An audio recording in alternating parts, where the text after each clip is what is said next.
And welcome back to Zanpakuto Theory video.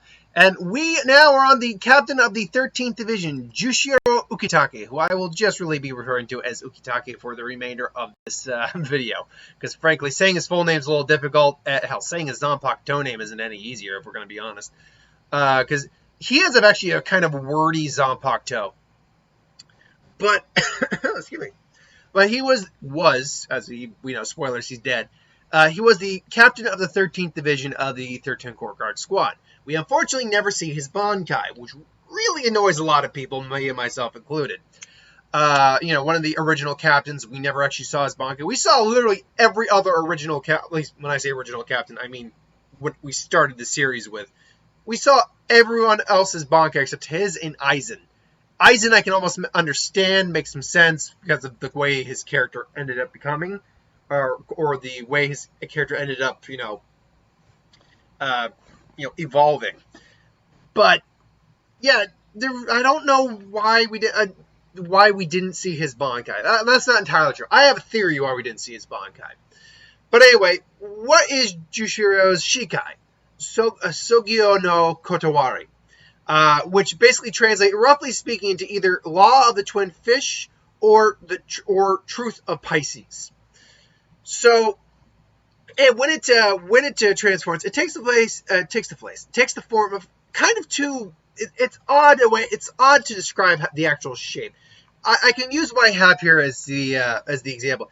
As the blades peel apart, a large red rope-like chain at the base of the hilt lengthens, and silver metal squares charms attached to the chain begin to fall until 5 present themselves. The blade is now somewhat thinner than the sealed sword. And the tsuba now extends a little, about halfway along the length of the blade. A second blade juts out, similar kind of to like a hook sword in some ways. But Sogyo no Kotowari's ability has the ability to absorb an opponent's energy attack through the left sword and direct it through the connecting ropes, where the 5 charms increase the attack's speed and pressure, then reverse the attack's original course through the right sword, making it more difficult for the opponent to dodge.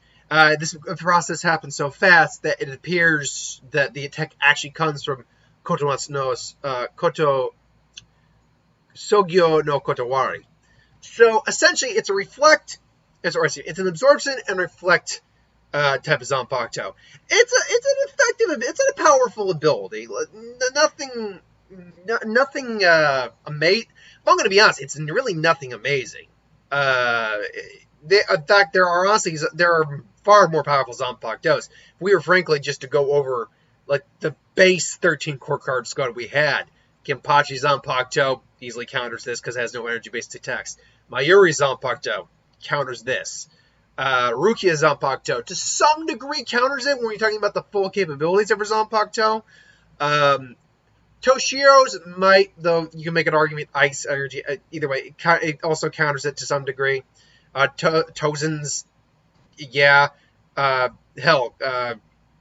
Shunsui's, Byakuya's, because they're not energy-based attacks. In fact, there aren't really many energy-based Zanpakuto. I mean, like, Ryujin Jika's fire-based, so it is energy-based. That one counts. But, yeah, again, like, against the 13, like, you compare it to other captains, at least in terms of their Zanpakuto abilities, it's really not that impressive. But then again, you compare it to something like an Espada who's firing Ceros like Stark was, and now it's actually a very effective Zanpakuto. So it's a very conditional Zanpakuto. So what kind of Bankai would this Zanpakuto have? What would the name of this Zanpakuto be? Well, I mean, it's either Law of the Twin Fish if you go with the Viz translation, or the overall name, real name is more Truth of Pisces. What does that what would first off a name? I'm not even going to try to do it like a Japanese name because, quite frankly, I can't find. I'm trying to make an actual Zanpakuto name and translate that into a Japanese translated name in English. It's beyond my capabilities, unfortunately. I can do rough translations like what I did with Hinamori. I don't know what Sorry, Domino's barking her head off at something. Maybe you can hear that downstairs. She's a pretty loud barker. But she's also a very anxious dog, so she just bark randomly at things.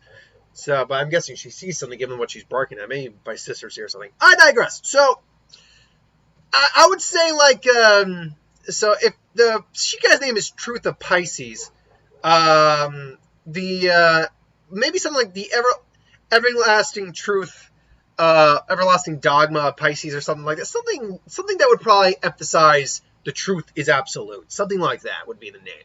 And in terms of what his Shikai would do, first off, would his Bankai actually change the design of the Shikai? Would the Shikai change in form, structure, design from what we see with Jushio's Shikai?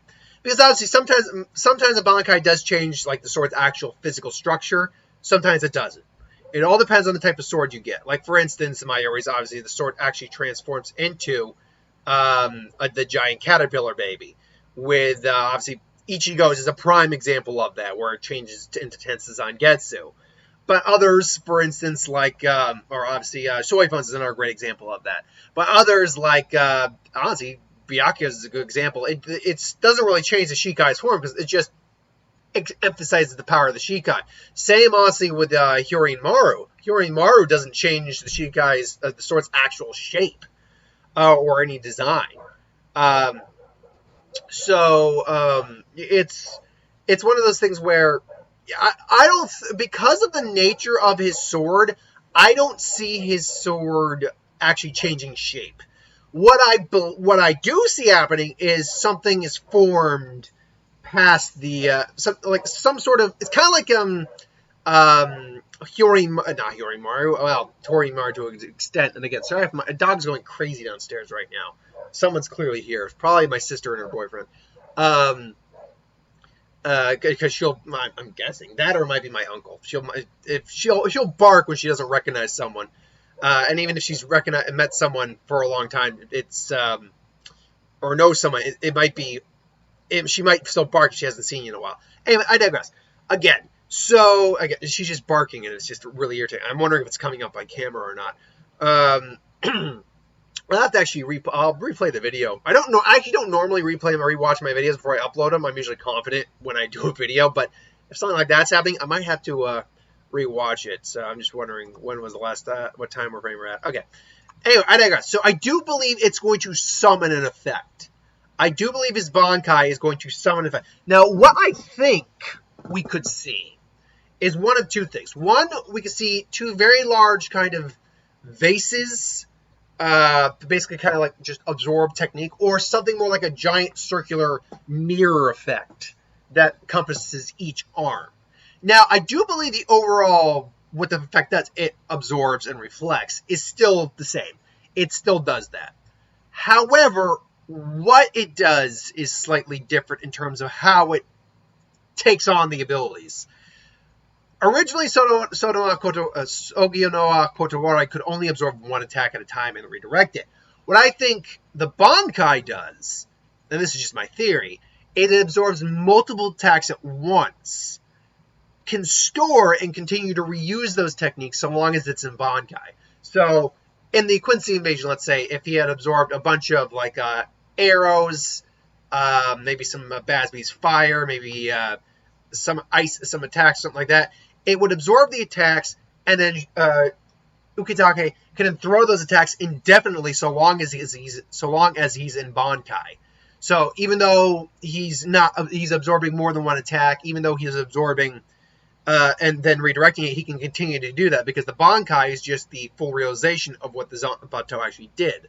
So if the Zanpakuto absorbs one energy attack at a time, then redirects it instantaneously, my guess is it can absorb multiple, redirect it instantaneously, or continue to redirect it, continue to just store attacks in there for the Bankai. Now, that being said, unlike another individual Zanpakuto, which is similar but frankly stronger than Ukitake's that we see in Can't You Fear Your Own World light novels, I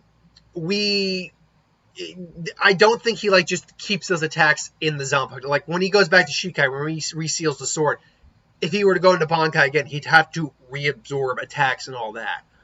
But I do think this is why we probably never saw his Bankai, be frank, because while the Bankai is very powerful, it's actually much more effective against either someone who has a laundry list of unique abilities or a large horde of multiple opponents. And unfortunately, Ukitake, because when we see him as a captain is just dealing with a debilitating illness, he can't really. I mean, we know he has his Bankai. We know he showed off his Bankai because that's how he became a captain.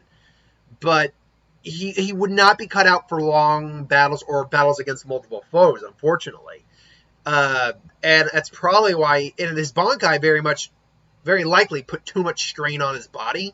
Kind of similar to how Ishin couldn't use his Bankai if he was overly injured. At least that's according to Aizen.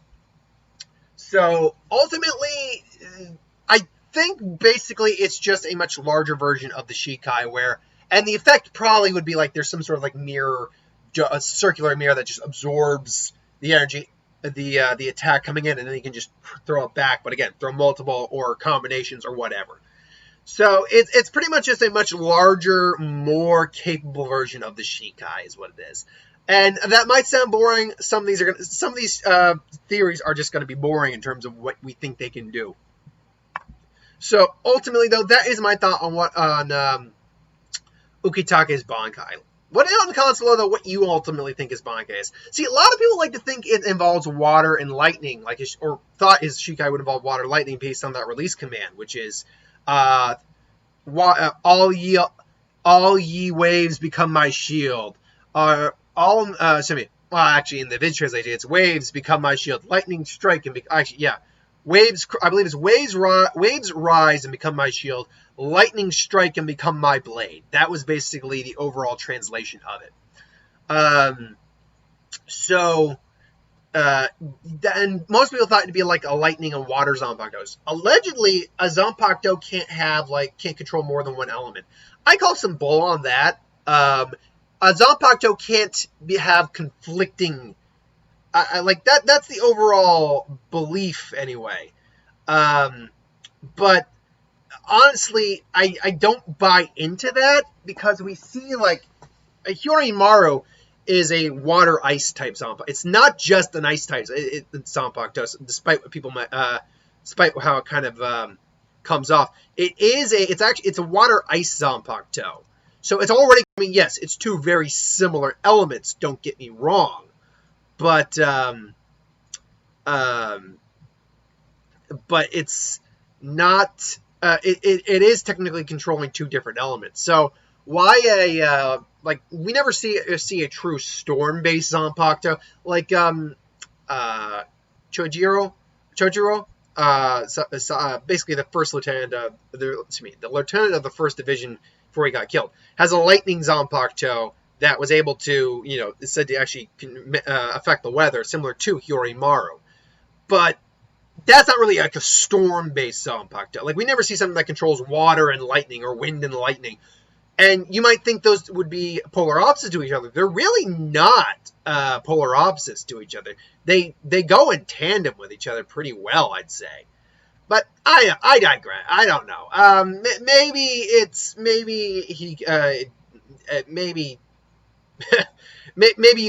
you can't do that or something like that. I don't know. But either way, that's my thoughts on Ukitake's Zanpakuto. Thank you for watching. I hope you enjoyed. Like, comment, share, subscribe. As always, you want us to review something, put in the comments below. Let us know. We'll do a review of it at some point. So thanks for watching. I hope you enjoyed, and I will see you next time. Actually, I got 2 more videos, my what if, and another series announcement I'm doing today. So thanks for watching, and I'll see you next time.